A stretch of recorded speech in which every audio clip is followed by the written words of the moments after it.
In our last video, I sculpted an alien in 20 days. And in that video, we asked you guys what you'd like to see me sculpt next. The answer was obvious. How about the Predator? Do Predator. Just make the Predator. Come on. Predator. So we're gonna take those suggestions and just kind of push them off to the side. I'll get to those later. Instead, we're gonna sculpt something today that nobody asked for.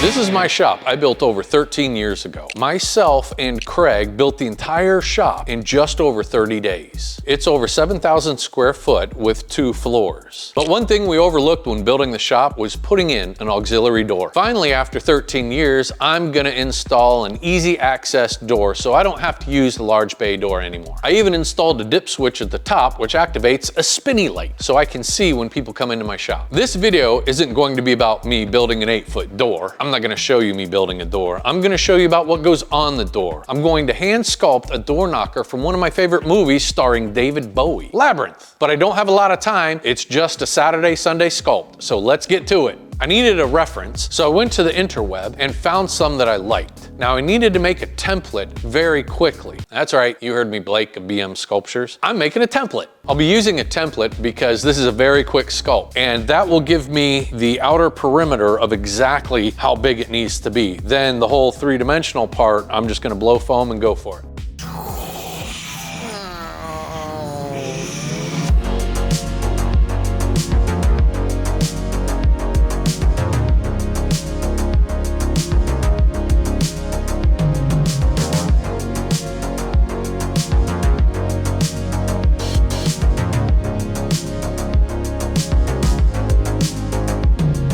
I found an image of the Labyrinth knocker that I liked on the World Wide Web. So I took that into Fusion, traced around it, cut it on the CNC to the size that I wanted. This is the base of the face. This is the face, pow! And then that's the bottom of the knocker. Now all I have to do is glue it together, spray some foam, sculpt it, epoxy it, paint it. I'm probably gonna need an easel.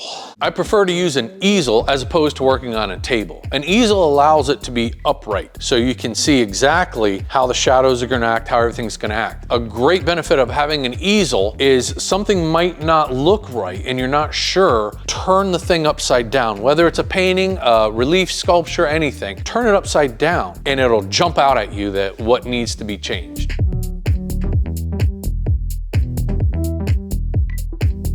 And once it was all assembled, I was so excited I had to go see what it's actually gonna look like on the door. I feel like I talk about this foam in every video. I absolutely love it. It's my method of choice because it's very fast. I'm doing addition when I'm spraying it and subtraction when I'm carving it. If I carve too much, I can just spray a little more foam. It's fantastic stuff to work with. Once I've blown the foam and I have it to a place where I feel comfortable, I'll begin to trim out the back because that back is the border that I know there will be nothing coming past that. So I can just cut that straight up, right around the whole thing, and I start to see it. Starts to come in focus. I took the references from earlier, printed them out, and glued them right next to my sculpture. You want those as close as possible to whatever you're working on. What I need to do is I need to find center, a ballpark. This is gonna get me the basic shape of where I need to be. So if I can find the center that I think is center, the ears are there, coming down. So I'm gonna say the nose is right here. Just to kind of make a little mark here.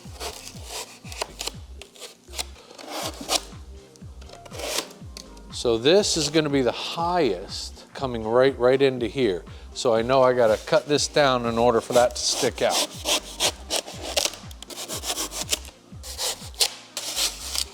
There's no need for that. We'll get rid of that. Same on this side, no need for that. Stab it like we hate it.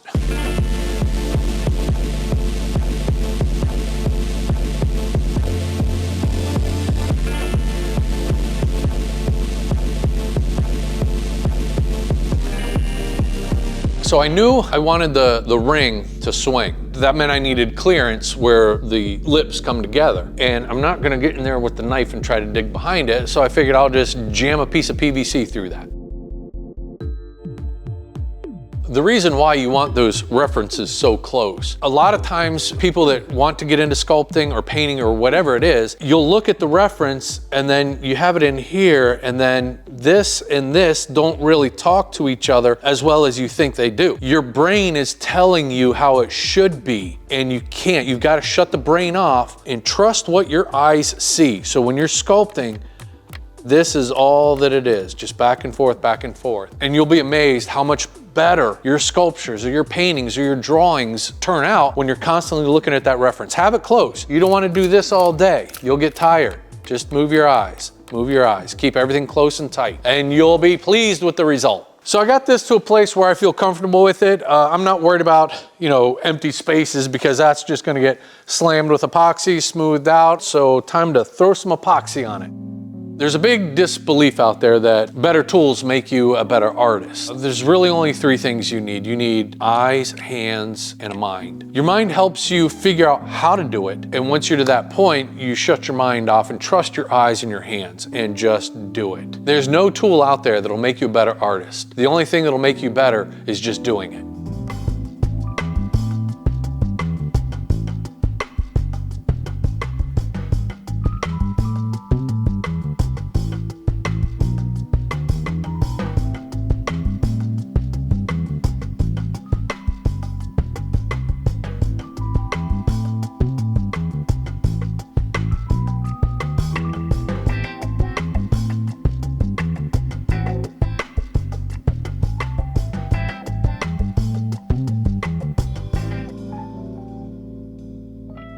I do not like musicals, and it was recently brought to my attention that Labyrinth is a musical. I never considered it a musical because it has David Bowie. It's more like this really cool long music video with David Bowie and Jim Henson. That's just really cool. Jim Henson is best known for Muppets, like a lot of people know him because of the Muppets, which is great because that's two words coming together. That's a marionette and a puppet creating Muppet. And I like him because more of like his darker side. Like I like Labyrinth, I like The Dark Crystal. Very beautiful pieces of art that are actually puppets. It's fantastic movies. If you haven't seen either one of those, I highly recommend watching those.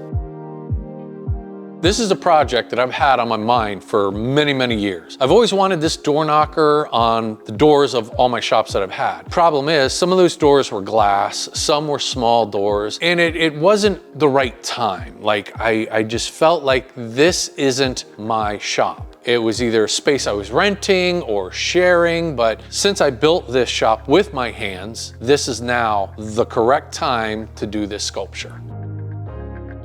This needed to be quick, and I'm sure some of you guys are like, why didn't you just 3D print it? You could scan it and 3D print it. It's like, why read a book when you can just watch the movie? There's more personal touch in hand sculpting and a lot more satisfaction rather than just hitting print. I'm not downplaying 3D printing. I use it on a lot of stuff that I have. It's quick. It can be doing it while I'm doing something else. But there's certain projects that I have to get my hands dirty on, especially if it's something for me. I will always do it by hand. Again, I use 3D printing. It's a great way to do exactly what you want it to do while you're not doing it.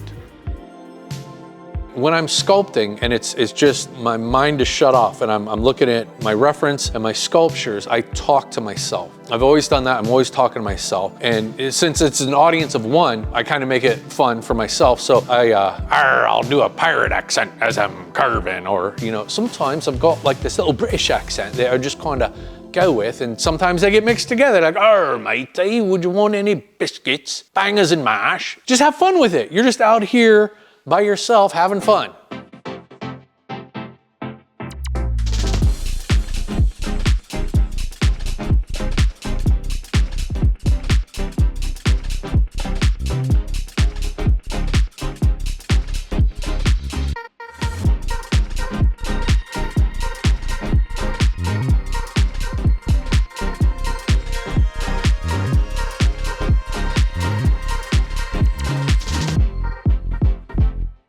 I've been sculpting my entire life, and I still go into these pitfalls that everybody out there who's ever tried sculpting has done. You will sculpt one side and then have to sculpt the entire other side. It's best if you can do it with both hands, left and right, left and right, left and right. You have to take that mentality. What happens is you get too excited and you start building up and you're not taking the time to build up the other side. They both have to come together at the same time. And I caught myself like I'm getting lost in these curlicues. They're awesome. And then I go to put one on. I was like, wait a minute. I haven't even started the other side yet. So I stop and then I start building the other side up. So now I can do both balls same size, boom, put it in. Both pieces same size, boom, put them in and sculpt. So once you have that chunk there and this chunk's here and you start sculpting this, you're like, I don't have much to do, just sculpt that one. And it makes it a lot easier. Try to find that balance. You get very excited and then you're not excited at all because you've done all the work. So it's being excited as the whole thing comes together as one. I couldn't find any reference that I could use of the real strike plate from the movie. So we put the movie on. I was able to reverse engineer what I saw so I could reconstruct it in my sculpture. The striker plate needed to stand off from the easel so I can allow the epoxy to get behind there. So I just screwed a 1/2-inch piece of MDF. Screws were just a little bit too long, but I thought, I'm a professional. I can be careful. And that didn't quite work out. So I grabbed the shop first aid kit and I'm good as new.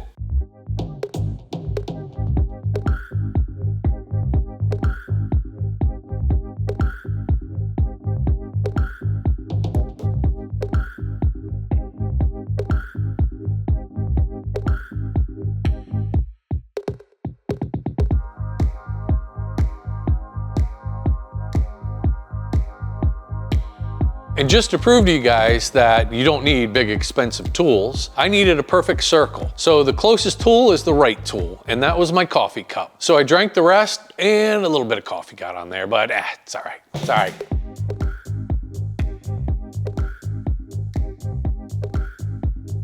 I wanted the striker plate to look worn, so I just used the back of my knife to make marks. So now that the majority of the sculpting is done, I have to figure out how I'm going to make the ring for the knocker. When you're bending a pipe, you don't want it to twist on you because that'll create a corkscrew. The way I like to do it is put a blue tape, make a flag, so I can see if that flag starts twisting. Guess what accent I was using while I was bending my pipe? Arr.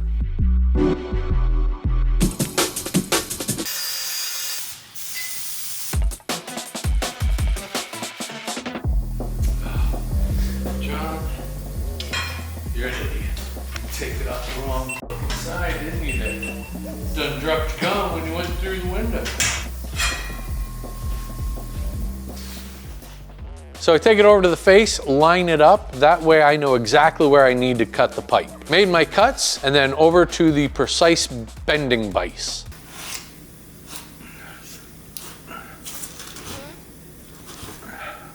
Oh. Nice. I have to drill this out, insert a steel pipe, then open the ring, put the ring around the pipe that's inserted into it, so then I can clamp it. It'll be like this. And I have to get the ring down there because I won't be able to get it on there. So I'm gonna drill a hole so that slots in behind. Then I can open the clasp, get this side in, get this side in, and then clamp it closed. So now it'll actually swing. So that's what I gotta do now. Drill a hole, shove that in there, epoxy around it, push this into there, and hopefully it works.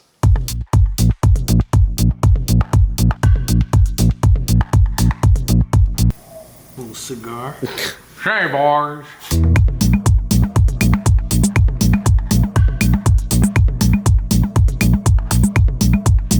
So what we have here is the perfect opportunity. I have to grind that out. It's not coming all the way down, which I knew we were gonna have this problem, but I need to get the ring in there. This is gonna allow me to cut this down more to give it that sag, and then that bottom lip will come out more. So it's carrying the weight. It's going to look more so like the puppet does. But we gotta get it in there and then work with that. So I'm grinding a lot.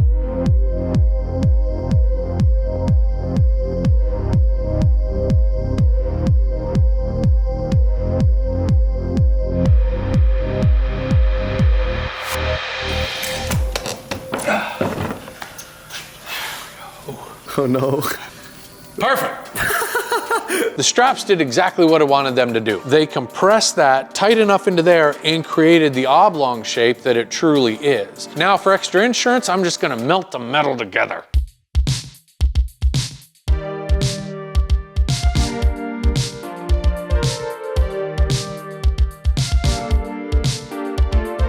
And to take care of all the play that I now have in there, I just pack my epoxy in. That's going to bind into that steel pipe, and now the whole thing can swivel and stay exactly where I want it. I added some more details to the ears, around the eyes, any other little places that I saw, and added some more onto the bottom of the knocker, and that wraps up day 1. But before we get into day 2, I'd like to talk to you guys about today's sponsor, John Layman Studios. My youngest son has spent some time building a website and making some merch for you guys. We have snapback hats, whoosh. We have fitted hats, bam. And we have beanies. And Dylan has a bald head, so the beanie is so comfortable on his head. I just stood up in the middle of you talking. Alex is working on long sleeve shirts, t-shirts, hoodies, and if you guys have any suggestions, please let us know. But the hats are out now, so check out the link in our description. Also, I'd like to thank all the new subscribers that we have here. We're up to 35,000 right now, and we thank you so much. Now, let's get into day 2. Wood. This is why I like sculpting out of epoxy rather than wood. When I came in this morning on my weekend sculpture for the knocker, I noticed this is not as big as this. If it was out of wood, I would have to carve this down to match that. Of course, I can cut, throw another piece in and sculpt that, but I want this bigger. So it's simpler, it's easier if I can just add my epoxy there. And then I can concentrate on the lip today. And at the bottom of the big knocker, we have the knocker plate. So I want to get that done in there, get it painted and mounted today. But before I mount it, I have to clean up the back. That's why I stood this off so all the epoxy can go behind, get far enough in. Now I'm going to take this off, set it face down, grind the back flat so it sits flat against the door.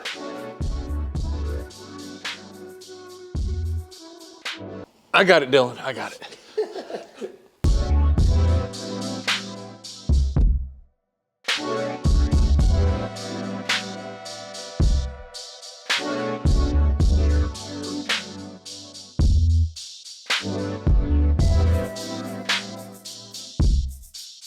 There's a bunch of cool tricks that you just pick up over time. One of them is I'll mark so I know exactly where I want that screw to come through. So I'll screw it from the front, makes a hole, so coming from the back, and it works like a charm, sometimes. Is that right on the other screw? There wasn't a lot of sculpting left to do on day 2. I had to make the ball a little bit bigger so it actually make contact, clean up some edges that I didn't like yet, and tidy things up.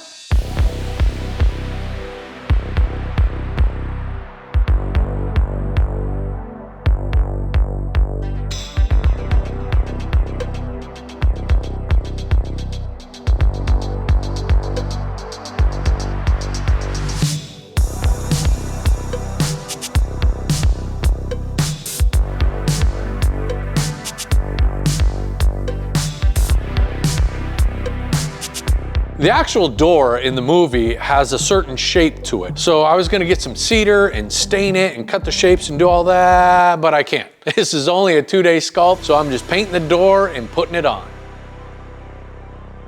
I have to get this done today. Today's it. The epoxy down here, temperatures change. Obviously, I'm wearing long sleeves. Takes longer for this to dry. I don't have time, so I'm scraping it off and bondoing this taper in, because that'll dry like that. Then I can paint it, put it on the door.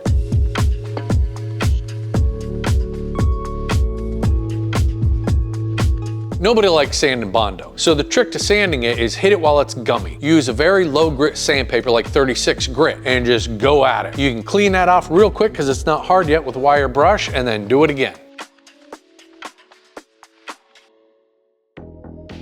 Time to prime it up. The best primer for down dirty and quick is flat black spray paint. It dries the fastest and it sticks to everything. And because it's flat, everything is gonna stick to it. Using the flat black also does 2 jobs. It's gonna act as a primer and create all the shadows and everything in the far deep areas that I need it to be in.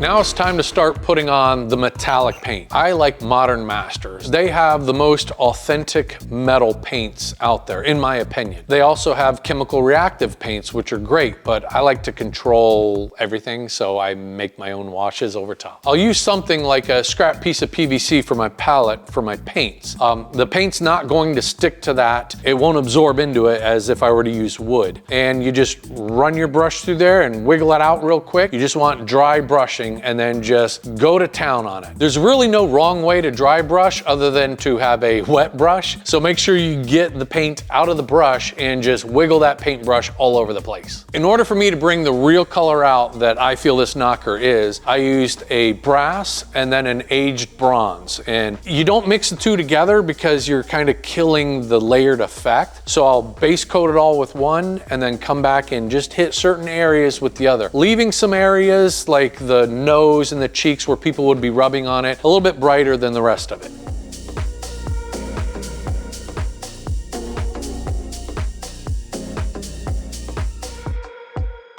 And this is what it would look like if it was shipped directly to David Bowie from Amazon and he opened it up, brand new. But that's not how we want it to look. So I'm gonna begin oxidizing it with green paint and spritzer bottles. So when I do a wash over everything, you don't wanna take your paint and just put it directly on there. You wanna make sure your surface is wet. Spritzer bottles are the best. I spritz the whole thing down, get the whole thing wet. So when I put the paint, if I don't like where it's going, I can spritz it with more water and it just washes away. It'll stay inside of all the little nooks and crannies that I want it to, and then I have more control with the next wash and the next wash. And again, I'm keeping in mind like where this thing would have actually been touched and rubbed on over the years. Deep into the nooks and crannies, it's going to stay, but such as the nose and the cheeks, people are rubbing it for good luck and whatever, it's not going to be as oxidized. There's a neat trick to use when aging, no matter what color it is, and that's hit the paintbrush against your hand. That's going to give off little dots everywhere, and because it's on a wet base, they're going to begin to get bigger and bigger and slowly fade out. Then you come back with another layer, do that again. It breaks up the monotony of just one color everywhere. I'll let the green wash dry just a little bit, about 75–80%, and then I do the whole thing all over again.